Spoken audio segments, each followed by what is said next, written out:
संपूर्ण लोकतंत्र के प्रति अपमानजनक टिप्पणी करने वाले लोग सत्याग्रह के नाम पर महात्मा गांधी जी की समाधि पर जो कर रहे हैं उसमें सत्य के प्रति कोई आग्रह नहीं, अहंकार का दुराग्रह निर्लज्जता के साथ दिख रहा है। यह बात मैं इसलिए भी कह सकता हूं कि जब उन्होंने गांधी जी की समाधि और शब्द दोनों का प्रयोग किया है तो यह गांधी जी के प्रति भी एक अवमानना और दुराग्रह दिखता है, क्योंकि गांधी जी ने अपना पहला सत्याग्रह 1906 में ट्रांसवाल में सामाजिक कारण से किया था। भारत में 1919 में रोलेट एक्ट के लिए किया था। यह पहली बार अपने लिए, अपने निजी कारण से न्यायालय के द्वारा सजाए याफ्ता होने के बाद न्यायालय के विरुद्ध करते हुए दिखाई पड़ रहे हैं। इससे अधिक दुराग्रह और दंभ सत्याग्रह के आवरण में संभव नहीं है। हम बहुत स्पष्ट रूप से कहना चाहते हैं कि इस पूरी प्रक्रिया में जो कुछ भी हुआ वह एक न्यायिक प्रक्रिया का हिस्सा था। न्यायिक प्रक्रिया के द्वारा उन्हें सजा हुई और यह बहुत समय से भारत की संसद के द्वारा बनाया नियम है जिसके तहत उनकी सदस्यता स्वतः चली गई। जैसे अगर आपका एंट्रेंस एग्जाम का रिजल्ट खारिज हो जाए तो आप विश्वविद्यालय में प्रवेश ले चुके हो तो वह स्थान स्वतः आपका खारिज हो जाता है। यह इसमें लीगल पोजीशन है और यानी इसके लीगल, पॉलिटिकल और मॉरल तीनों एस्पेक्ट हैं। अगर आप पॉलिटिकल एंगल से देखें, जितने भी प्रकार के आरोप लगा रहे हैं वो निराधार हैं। भारतीय जनता पार्टी का स्पष्ट मानना है कि आपको जो जो कहना है कहिए, जो अपशब्द कहने हो कहिए, भाजपा के विरुद्ध कहिए, हमने उसे स्वीकार किया है। सरकार के विरुद्ध आपने कितना कुछ कहा, हमने उसे शांति से स्वीकार किया। प्रधानमंत्री श्री नरेंद्र मोदी जी के विरुद्ध कितना विश्वमन किया, हमने उसके ऊपर भी शांत रहे। परंतु जब आप भारत के विरुद्ध बोलते हैं, पिछड़े समाज के विरुद्ध इस प्रकार की घृणा और वैमनस्य की बात करते हैं और उस पे आपको जब न्यायालय के द्वारा सजा होती है और फिर जब आप उसमें राजनीतिक आरोप लगाने का प्रयास करते हैं तो इसमें मुझे उद्दंडता और निर्लज्जता दोनों नजर आती है और यह हमें स्वीकार्य नहीं है, क्योंकि यह भारत और भारत की परंपरा का अपमान है। और याद करिए, अहंकार की बात हम क्यों कह रहे हैं? अहंकार इसी नियम के तहत बनने वाले अध्यादेश को फाड़ने में भी था और आज पालन करने में भी है। दूसरा, हमारे हृदय में जो पीड़ा है, गांधी जी की समाधि पे आप अपने तथाकथित सत्याग्रह में ऐसे व्यक्तियों को ले जा रहे हैं जिन्होंने हिंसा में बढ़ चढ़कर हिस्सा लिया था। श्री जगदीश टाइटलर, सत्य और अहिंसा के प्रतीक गांधी जी की समाधि पर न सत्य न अहिंसा, असत्य और हिंसा दोनों के प्रतीकों को सामने लेकर फिर आप यह आवरण ओढ़ने का प्रयास कर रहे हैं। और उससे अधिक हद तो तब हो गई जब कांग्रेस के वरिष्ठ नेता और राज्यसभा में कांग्रेस संसदीय दल के उपनेता प्रमोद तिवारी जी इस सीमा तक चले गए कि जब सजा दी जानी चाहिए तो परिवार को देखकर, यानी गांधी परिवार की पृष्ठभूमि को देखकर दी जानी चाहिए। यानी यह बहुत आश्चर्यजनक बात है। इसके अंदर भी एक संवैधानिक विषय है कि कांग्रेस पार्टी न्यायालय के न्यायिक विवेक से अपने को ऊपर समझती है। It mean Congress party considered themselves superior than the judicial jurisprudence of the courts and they will decide that in what manner and on what basis the court should give their final verdict। इसलिए मैं कहना चाहूंगा कि शायद, जिसे कहावत है ना हिंदी में, रस्सी जल गई पर बल नहीं गया, एक देश में दो विधान इन्हें आज भी चाहिए। एक विधान आम आदमी के लिए और एक विधान अपने परिवार के लिए। वैसे एक सरकार में दो प्रधान तो वो चला चुके हैं और पार्टी में भी दो प्रधान चला रहे हैं। यानी दो प्रधान चला रहे हैं और परिवार के लिए दो विधान इन्हें आज भी चाहिए। और फिर प्रमोद तिवारी जी कहते हैं परिवार की पृष्ठभूमि देख के देना चाहिए। तो मैं विनम्रता के साथ स्मरण दिलाना चाहता हूं कि आप ही के परिवार में आपकी दादी श्रीमती इंदिरा गांधी जी न्यायालय के द्वारा दोषी सिद्ध हुई थी चुनाव में धांधली के आरोप में। यह आपकी परंपरा है, पृष्ठभूमि है। और उन्होंने अपने को उसके बावजूद इंडिया इज इंदिरा कहा था। श्री राजीव गांधी जी भारत के पहले प्रधानमंत्री बने थे जो बोफोर्स में भ्रष्टाचार के आरोप में आए थे। और उन्होंने उसके बाद यह भी बोला था कि बड़ा पेड़ गिरता है तो धरती हिलती, यानी हजारों सिखों के नरसंहार को जस्टिफाई किया था। आपकी माताजी के छत्र छाया में चल रही सरकार में महात्मा गांधी की समाधि पर लिखे हे राम के राम को काल्पनिक कह दिया गया था। तो मान्यवर किस पृष्ठभूमि की आप बात कर रहे हैं? पृष्ठभूमि तो और भी ज्यादा खतरनाक नजर आ रही है। और यहां पर विषय उससे भी ज्यादा है, भारत के पिछड़े समाज के प्रति इस प्रकार का दुराग्रह। और उसके बाद आप जिस बेशर्मी के साथ उस चीज का समर्थन कर रहे हैं वो दुखद है, पीड़ादायी है। ईमानदारी तो यह कहती थी कि आपको क्षमा याचना करनी चाहिए थी। और दुख की बात यह है कि ये जितने भी अपने को पिछड़े दलितों के अलंबरदार बनते हैं वो अचानक मौन साधना में क्यों चले गए? इतना बड़ा बयान, जातिगत अपमान पूरे पिछड़े वर्ग का किसी अन्य ने कर दिया होता तो पूरे देश में आग लगा दी होती। परंतु आज ऐसा लग रहा है कि ये सारे के सारे अलंबरदार मौन साधना में चले गए। बड़े आश्चर्य की बात है जो ये कहते हैं थे कि आतंकवाद का मजहब नहीं होता, वो दो सरनेम के आधार पे भ्रष्टाचार की जाति बताने लगते हैं। कितनी डुप्लिसिटी ऑफ द कैरेक्टर है इनमें। और मैं यह भी कहना चाहूंगा शायद राहुल गांधी जी के लिए चोर शब्द बहुत भारी पड़ रहा है। 2019 के लोकसभा चुनाव में उनको इसी के लिए सर्वोच्च न्यायालय से लिखित माफी मांगनी पड़ी। मान्यवर, मैं कांग्रेस के नेताओं से कहता हूं पृष्ठभूमि यह है, न्यायालय के द्वारा लिखित माफी मांग चुके हैं, न्यायालय के द्वारा बेल पर हैं भ्रष्टाचार के आरोप में, और न्यायालय के निर्णय को मिसकोट करने के लिए अनकंडीशनल एपोलॉजी मांग चुके हैं। तो आप किस पृष्ठभूमि की बात कर रहे हैं? इसलिए मैं सिर्फ यह कहना चाहूंगा कि यह सत्याग्रह किस लिए? मैं स्पष्ट कांग्रेस पार्टी से पूछना चाहता हूं, यह तथाकथित सत्याग्रह किस लिए है? आपने पिछड़ी जाति का अपमान किया, उसको जस्टिफाई करने के लिए, या न्यायालय ने आपको सजा दी है तो न्यायालय के विरुद्ध है, या भारत के जिस नियम के तहत आपको उस सजा के कारण डिस्क्वालीफाई होना पड़ा है उसके विरुद्ध है, या हिंसा में शामिल लोगों को आपने इसमें साथ में लिया है तो यह हिंसा के विरुद्ध है। इसलिए मैं यह कहना चाहता हूं कि यह कोई लोकतंत्र के लिए नहीं है।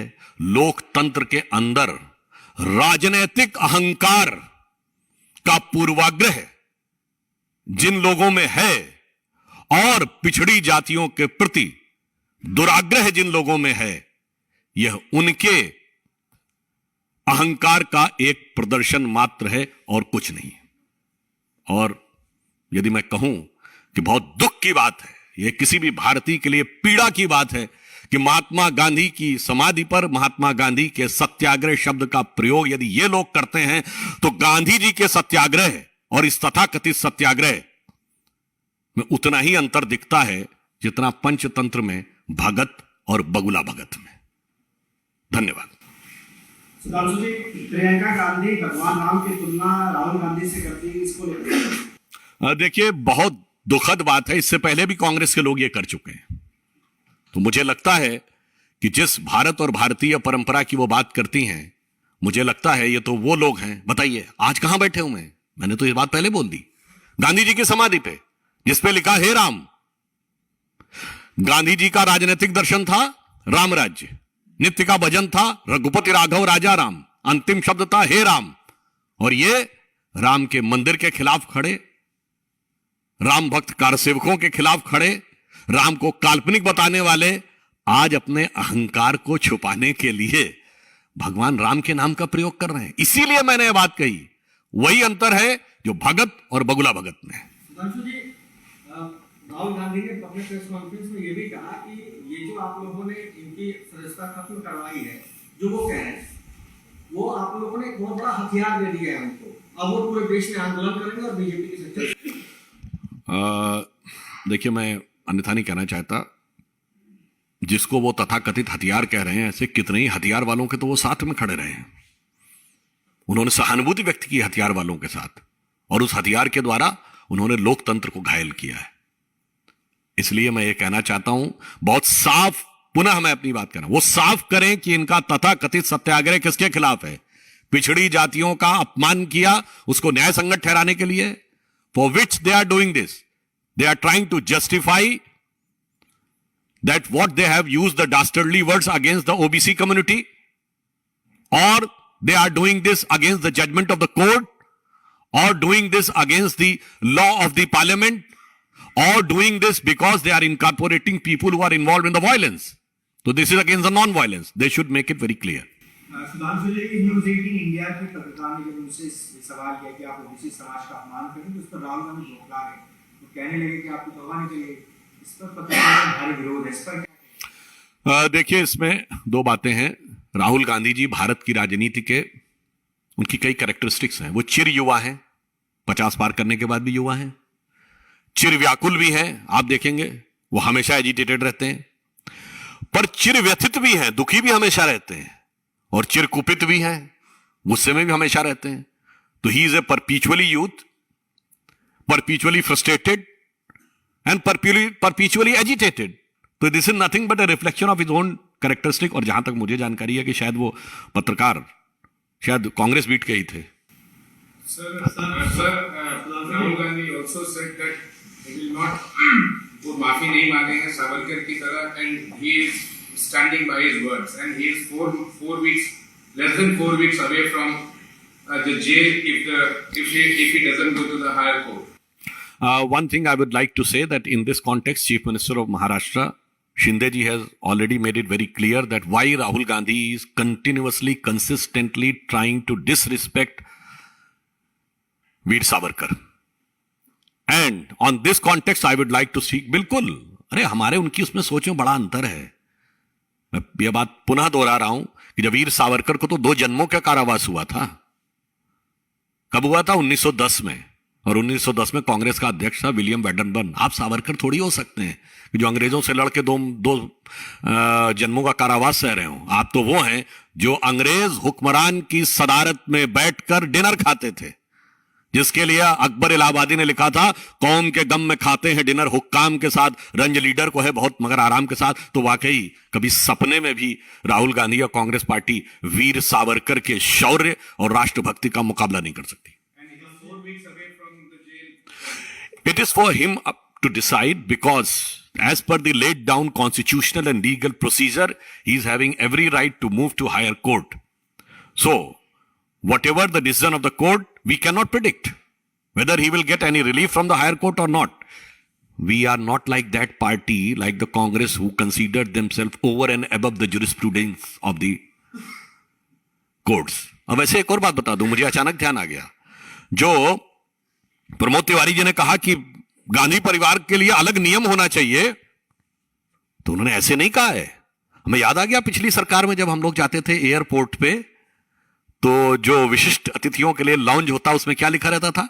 भारत के राष्ट्रपति, भारत के उपराष्ट्रपति, मुख्य न्यायाधीश, प्रधानमंत्री, मंत्री, सांसद, और नीचे लिखा रहता था श्री रॉबर्ट वड्रा।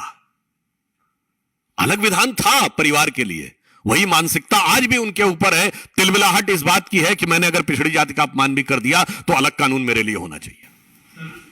अशोक गहलोत ने कहा है कि राहुल गांधी ने एजेंडा बदल दिया, अब एजेंडा लोकतंत्र बचाने।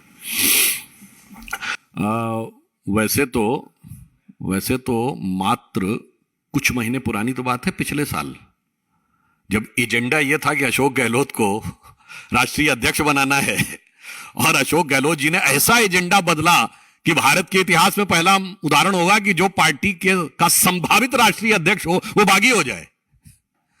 तो मुझे लगता है कांग्रेस में एजेंडा कब कैसे किस आधार पर बदल जाता है यह तो पता नहीं, पर एक एजेंडा तय है कि भारत का अपमान करना है, मोदी जी के प्रति घृणा है, भाजपा के प्रति वैमनस्य है, और इसने कह दिया एजेंडा में एक और चीज जुड़ गई है कि पिछड़ी जातियों के प्रति भी अपमान और तिरस्कार है, और उसके ऊपर मेरा अहंकार है।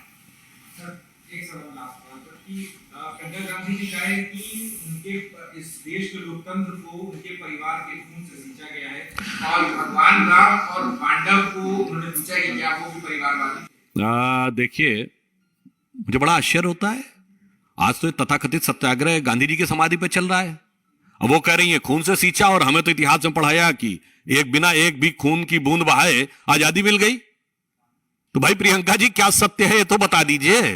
जो आपकी सरकारों के दौरे हुकूमत में किताब में पढ़ाया गया कि गांधी जी ने बगैर खून की बूंद बहाए आजादी दे दी, या वो जो आप कहने का प्रयास कर रहे हैं। और फिर यदि ये कह रही हैं तो मैं कांग्रेस पार्टी को चुनौती से कहता हूं कि वो एक कांग्रेस का राष्ट्रीय अध्यक्ष स्तर का नेता बताएं जिसने अंग्रेजों के जमाने में जिसका खून बहा हो, जो अंग्रेज की गोली से मारा गया हो।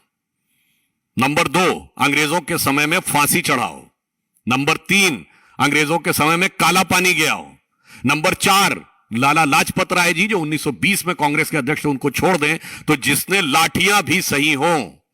हाँ, ऐसे बहुत से उदाहरण हैं कि अंग्रेजों के साथ मैत्रीपूर्ण सुमधुर संबंध के चलते हुए बड़ी सहजता के साथ, जलवाए जलाल के साथ, पूरे जमाल के साथ वो रहते थे। तो वो बता दें, कांग्रेस के सामान्य कार्यकर्ता बहुत से लोग जाते थे, उनके साथ हुआ होगा। मैंने कहा उस स्तर का कोई व्यक्ति बता दे तो मैं उनकी बात स्वीकार करने को तैयार हूं। अपनी ही बातों को काटना यह कांग्रेस की स्वाभाविक प्रवृत्ति है। और मैं पुनः कह रहा हूं, एक ही बात है, वह स्पष्ट करें, यह तथाकथित सत्याग्रह किसके खिलाफ है? पिछड़ी जाति के अपमान के को जस्टिफाई करने के लिए है, कोर्ट के निर्णय के खिलाफ है, भारत के संविधान के खिलाफ है, या जिन हिंसात्मक लोगों को अपने साथ में रखा है यह उस अहिंसा के भी खिलाफ है।